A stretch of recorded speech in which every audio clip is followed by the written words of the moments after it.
Assalamualaikum warahmatullahi wabarakatuh. Bismillahirrahmanirrahim. Alhamdulillahi rabbil alamin. Wabihi nasta'inu ala umurid dunya waddin. Allahumma salli ala sayyidina Muhammad wa ala alihi wa sahbihi ajma'in. Amma ba'du. Subhanaka la ilma lana illa ma 'allamtana innaka antal alimul hakim. Rabbi shrah li sadri wa yassir li amri wahlul 'uqdatam min lisani yafqahu qawli. Amin ya rabbal alamin. Pemirsa yang dimuliakan oleh Allah, semoga kita semua senantiasa dijaga dan dibimbing oleh Allah dalam kebaikan-kebaikan. Senang berkumpul dengan orang-orang yang baik. Senang menghadiri tempat-tempat yang baik. Senang melakukan berbagai aktivitas yang baik. Dan semoga kita semua menjadi orang-orang yang baik.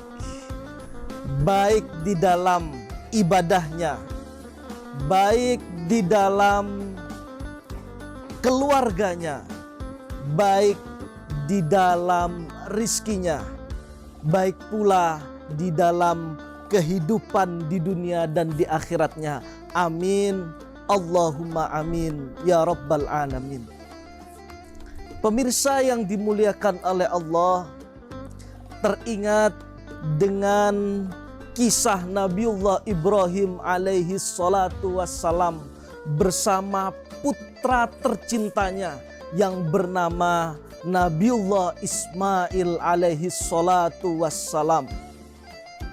Di dalam firman Allah disebutkan, Bismillahirrahmanirrahim. Falamma balagha ma'ahu sa'yah. Tatkala anak itu telah sampai pada umur sanggup berusaha bersama-sama Nabiullah Ibrahim. Lalu Ibrahim berkata, Qala ya bunayya. Berkata Nabiullah Ibrahim, wahai putraku, Inni ara fil manami anni adbahuka. Sesungguhnya aku melihatmu di dalam mimpi bahwasanya aku menyembelihmu. Pemirsa yang dimuliakan oleh Allah, mimpi tersebut 3 malam berturut-turut. Pertama pada malam tanggal 8 Dzulhijjah. Lalu Nabiullah Ibrahim berkata, berpikir, merenung, apakah mimpi ini betul-betul dari Allah atau dari setan. Maka tanggal 8 Dzulhijjah disebut sebagai hari tarwiyah. Tarwiyah yang artinya berpikir atau merenung.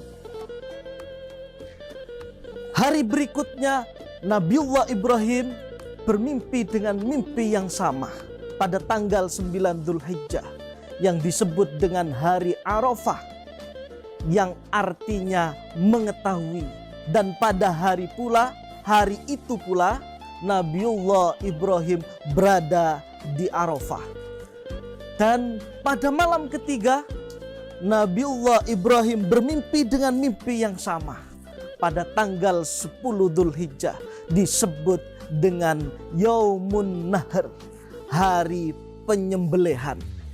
Pemirsa yang dimuliakan oleh Allah, teringat dengan salah satu surat di dalam Al-Quran, yakni surat Al-Kautsar, yang berbunyi Bismillahirrahmanirrahim.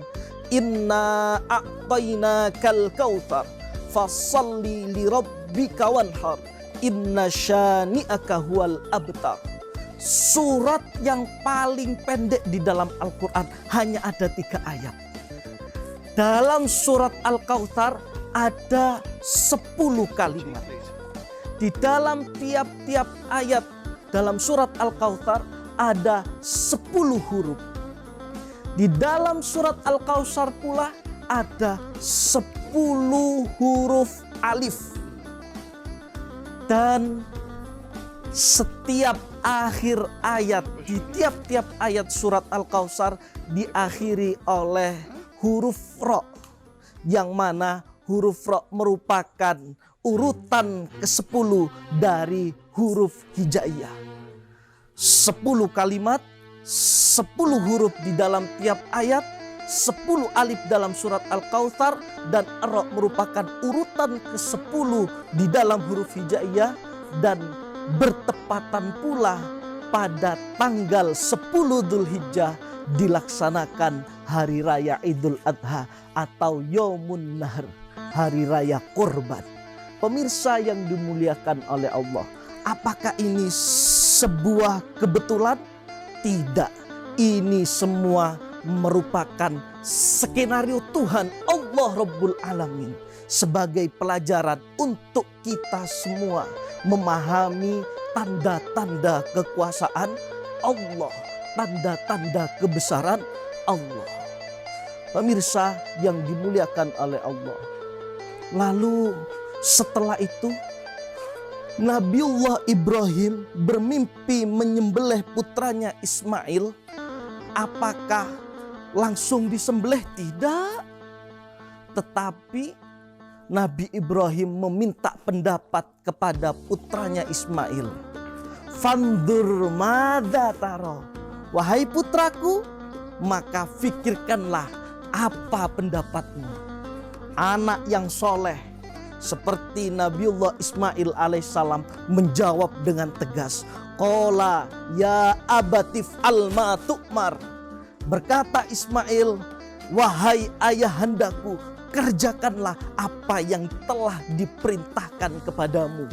Satajiduni insyaallahu minas sabirin. Insyaallah wahai ayahanda, engkau akan menemui aku termasuk orang-orang yang sabar. Ma'asyiral muslimin, pemirsa yang dimuliakan oleh Allah. Hikmahnya apa? Pertama, Nabiullah Ibrahim disebut sebagai Khalilullah, kekasih Allah. Karena apa? Karena lebih mementingkan perintah Allah daripada yang lain. Yang kedua, Nabiullah Ibrahim alaihissalam memiliki putra-putra yang soleh. Ternyata ada kekuatan doa yang selalu istiqomah dipanjatkan oleh Nabi Ibrahim pada Allah. Bagaimana bunyi doanya? Rabbi habli minas sholihin. Wahai Tuhan, anugerahkanlah kepadaku berupa putra-putra yang soleh. Dalam doa yang lain disampaikan, Rabbi ja'alni muqimas salati wa min dzurriyyati. Rabbana wa taqabbal du'a. Rabbana ghfirli wali walidayya walil mu'minina yauma yaqumul hisab. Sehingga tak heran memiliki putra-putra yang soleh. Dan yang berikutnya hadirin, Nabiullah Ismail alaihissalam sebagai seorang putra tak hanya taat dan patuh kepada perintah orang tua, tetapi taat dan patuh kepada perintah Allah Subhanahu wa ta'ala. Kalau boleh dianalogikan hadirin, kita semua ini merupakan Ibrahim. Ibrahim punya yang namanya Ismail. Ismailmu mungkin hartamu. Ismailmu mungkin jabatanmu. Ismailmu mungkin gelar atau pangkatmu. Ismailmu mungkin egomu. Ismailmu mungkin harta yang disenangi, yang dipertahankan olehmu. Tetapi perlu diketahui hadirin, Allah tidak memerintahkan Ibrahim untuk membunuh Ismail. Tidak. Tetapi Allah memerintahkan Ibrahim untuk membunuh rasa kepemilikan Ismail, bahwa pada hakikatnya semuanya hanya milik Allah Subhanahu wa ta'ala. Setiap kita sholat, kita selalu menyatakan diri kepada Allah, inna sholati wa nusuki wa mahyaya wa mamati lillahi rabbil alamin. Semuanya hanya milik Allah Subhanahu wa ta'ala. Kalau kita sudah sadar seperti itu hadirin, maka kita akan menyatakan kepada Allah, la haula wa la quwata illa billahil aliyil azim. Tidak ada daya dan upaya kecuali Allah Subhanahu wa ta'ala yang maha tinggi dan maha agung. Masya Allah, adada ma khalaqallah. Semoga pesan singkat ini menjadi manfaat terutama untuk diri saya pribadi sebagai orang yang penuh dengan kekurangan, dan bermanfaat untuk para pemirsa semuanya. Sekian dan demikian. Terima kasih atas segala perhatian. Mohon maaf atas segala kekurangan dan kehilafan. Usikum wa nafsi bitaqwallah. Subhanakallahumma wa bihamdika asyhadu an la ilaha illa anta astaghfiruka wa atubu ilaik. Assalamualaikum warahmatullahi wabarakatuh.